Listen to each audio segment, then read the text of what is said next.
دے گا، تمہیں مال بھی دے گا، لہلہاتے باغ بھی ہوں گے، چلتی نہریں بھی ہوں گی، معیشت کا پہیہ چل جائے گا اگر تم اللہ سے ڈرنے والے بن جاؤ گے۔ تو آج ہم کہتے ہیں یہ ہو فلاں ماہر اور فلاں شخص ہو تو پھر ہماری معیشت بہتر ہو سکتی ہے۔ اللہ نے کہا استغفار کرنا سیکھ لو، میں تمہارے لیے رحمتوں کے دروازے کھول دوں گا، رحمتوں کے در کشادہ کر دوں گا، پیچیدگیاں ختم ہو جائیں گی، مشکلیں آسان ہونے لگیں گی اگر تم اللہ سے ڈرنا سیکھ جو، اس کے حضور استغفار کرنا سیکھ جاؤ۔ اور اگر تم ایسا نہیں کرو گے تو تمہارے اوپر نیچے سے عذاب نازل ہوگا۔ وَهُوَ الْقَادِرُ، وہ اس بات پہ قادر ہے، ان یبعث علیکم عذاباً، کہ وہ تمہارے اوپر عذاب نازل کرے، تمہارے اوپر سے، تمہارے نیچے سے۔ اللہ اکبر۔ اوپر کا عذاب کیا ہے کہ آسمان سے پتھر برسیں، نیچے کا عذاب کیا ہے زلزلے آئیں، یا پھر زمین فصل دینا چھوڑ دے، زمین بنجر ہو جائے، یہ نیچے کا عذاب ہے۔ حضرت عبداللہ ابن عباس رضی اللہ تعالیٰ عنہ فرماتے ہیں اوپر کا عذاب یہ ہے تمہارے حکمران نااہل ہوں، اور نیچے کا عذاب یہ ہے تمہاری اولادیں نافرمان ہو جائیں۔ یہ اوپر اور نیچے کا عذاب ہے جس میں تمہیں مبتلا کر دیا جاتا ہے۔ یہ کب ہوتا ہے؟ جب تم اللہ کے حکموں کے نافرمان ہو جاؤ۔ جب چند لوگ اللہ کے نافرمان ہو جاتے ہیں تو پھر ان چند لوگوں کو انفرادی اذیتوں میں اور مشکلات اور پیچیدگیوں میں مبتلا کیا جاتا ہے۔ لیکن جب کوئی قوم من حیث المجموع اللہ کے حکموں کو توڑتی ہے اور اس کے حکام سے روح گردانی کرتی ہے تو پھر پوری قوم کو مشقتوں میں، اذیتوں میں، تکلیفوں میں مبتلا کر دیا جاتا ہے۔ اس کا علاج کیا بتایا؟ استغفار۔ حضرت نوح علیہ السلام نے جو اپنی قوم سے کہا تمہیں مال بھی ملے گا، تمہیں دولت بھی ملے گی، تمہیں بیٹے بھی ملیں گے، سرسبز جو ہے وہ باغات بھی نصیب ہوں گے، ان کی شاخیں پھلوں سے لدی ہوئی ہوں گی، چلتی ہوئی نہریں اور برستی ہوئی بارش، ساون کے نچڑتے ہوئے بادل، اور ماحول کی خنکیاں اور خوبصورتیاں اور جمال اور لہلہاتے ہوئے سبزے، اور تمہارے اوپر ہر طرح کی عنایات برسیں گی اگر تم اللہ سے ڈرنا سیکھ جاؤ گے اور اللہ کے حضور استغفار کرنا سیکھ جاؤ گے، تمہیں خوشحال اور خوبصورت زندگی عطا کر دی جائے گی۔ اللہ اکبر۔ لیکن اگر تم ایسا نہیں کرو گے تو تمہاری معیشت تنگ کر دی جائے گی۔ استغفار کریں، تقوی کے خوگر ہو جائیں، شکر کرنے کی عادت ڈالیں۔ جو شکر کرتے ہیں اللہ تعالیٰ ان کو اور زیادہ عطا فرماتا ہے، دنیا میں بھی اور آخرت میں بھی۔ اس طرح دوسروں کی پریشانیاں دور کریں، اللہ آپ کی پریشانیاں دور کرے گا۔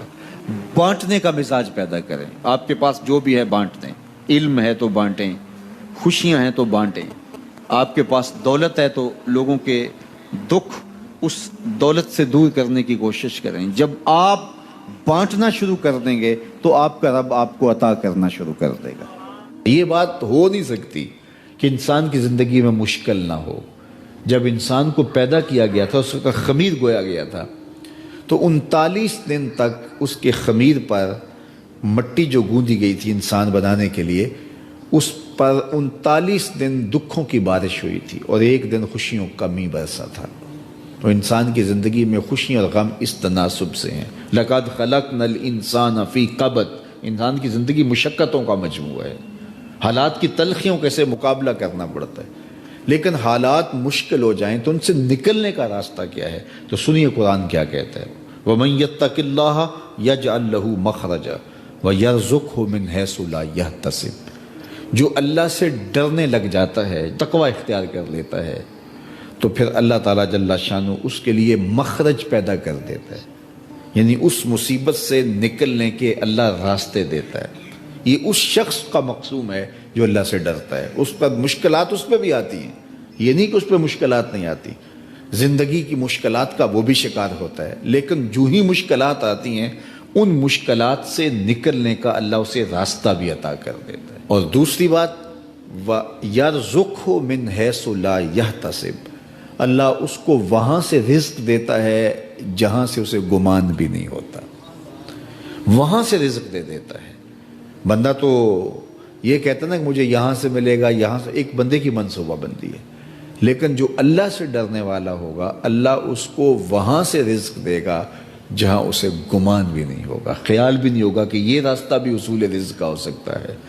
تو یہ میرے رب کا وعدہ ہے اور میرے رب کے وعدے سچے ہیں۔ تو جب تم اللہ سے ڈرنے لگو گے تو یہ تخت و تاج، یہ دنیا کی عزتیں، یہ تمہارے قدموں میں ہوں گی، اس سے ڈرنے کا نتیجہ ہے جو تمہارا رب تمہیں عطا فرمائے گا۔ حضرت عمر رضی اللہ تعالیٰ عنہ کی خدمت میں ایک شخص آیا، اس نے کہا میرے ہاں اولاد نہیں ہے، تو آپ نے کہا استغفار پڑھا کرو۔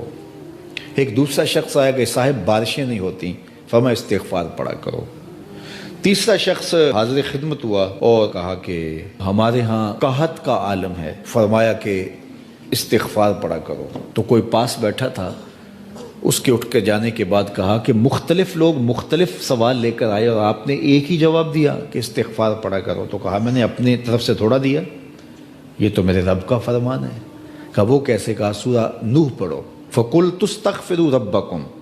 حضرت نوح علیہ السلام نے اپنی قوم سے کہا کہ اپنے رب کی حضور استغفار کیا کرو، اِنَّهُ كَانَ غَفَّارًا۔ اس کا نتیجہ کیا ہے؟ جب تم استغفار کرو گے تو وہ تمہارے گناہ بخش دے گا۔ ایک تو فائدہ اس کا یہ ہوگا، وَيُرْسِلِ السَّمَاءَ عَلَيْكُمْ مِدْرَارًا، آسمان سے موسلادھار بارشیں بھی برسیں گے، وَيُمْدِدْكُمْ بِأَمْوَالٍ وَبَنِينَ، اور اللہ تمہیں استغفار کی برکت سے مالا مال بھی کر دے گا، وَبَنِينَ، اور تمہیں بیٹے بھی عطا کرے گا، وَيَجْعَلْ لَكُمْ جَنَّاتٍ وَيَجْعَلْ لَكُمْ أَنْهَارًا، تمہیں باغ بھی عطا کرے گا اور تمہیں چلتی ہوئی نہریں بھی عطا فرمائے گا۔